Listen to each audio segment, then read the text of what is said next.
Welcome to Freight Caviar, your go-to source for everything freight, trucking, and logistics. Straight to the point, no fluff, just the key insights you need. Brought to you by ShipperCRM.com, the fastest way to find shippers you should be working with. Let's get into it. Nikola shares take a nosedive. The EV truck maker Nikola is in free fall. Stocks plunged nearly 28% after reports surfaced that the company is considering a partial or full sale. CEO Steve Gursky admitted they're in talks with multiple potential partners. But here's the catch. Nikola only has $198 million in cash left, barely enough to survive into 2025.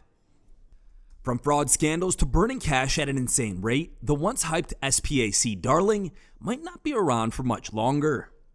Martin and Heartland cautiously optimistic. The two major trucking carriers just dropped their Q4 earnings. Martin Transport revenues fell from 14.1% year over year, but they still beat earnings expectations with an EPS of 7 cents. Meanwhile, Heartland Express is on their sixth straight quarterly loss, but CEO Mike Gurdon says they're optimistic about a 2025 market rebound. The freight market still sucks, but some carriers are finally seeing signs of life. What's your take on the freight market? How does it look from your perspective? Let us know in the comments below. Electric truck sales have been stalled by California regulations. California just abandoned a key mandate that forced fleets to buy electric trucks, leaving manufacturers scrambling. Dealers say fleets won't buy EVs without charging infrastructure. Daimler Truck CEO John O'Leary put it bluntly, "We have to convince people to buy electric trucks they don't want." Jim Mullen of the Clean Freight Coalition predicts the feds will roll back emissions rules because the current deadlines are impossible to meet. It's a regulatory mess, and truckers aren't buying in. Feds bust a $200 million LA port smuggling ring. A massive bust at the ports of LA and Long Beach.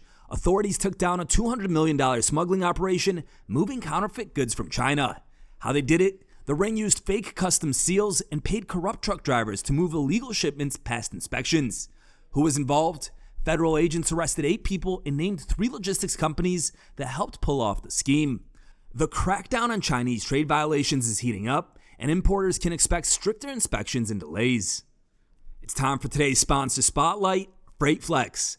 Is it time to be your own freight brokerage boss? Check out FreightFlex. They offer paid TMS, DAT, Selectus, Highway, ZoomInfo, and more. 70% commission on margins, full back office support.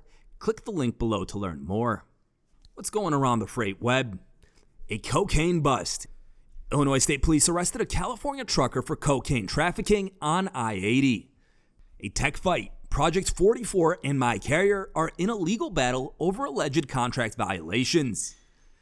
And diesel prices drop. The national average is down 5.6 cents, now at 3.659 per gallon.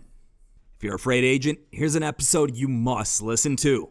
The Freight Essentials vs. Global Trans and WWEX lawsuit is shaking up freight agent programs. Dylan Admire hit us up to share news from the front lines of his ongoing legal battle. Listen in on the latest Freight Caviar podcast, which is out now on YouTube, Spotify, and Apple Podcasts. Make sure to let us know what you liked and who else we should talk to. That's it for today's Freight Caviar. The next serving drops Friday.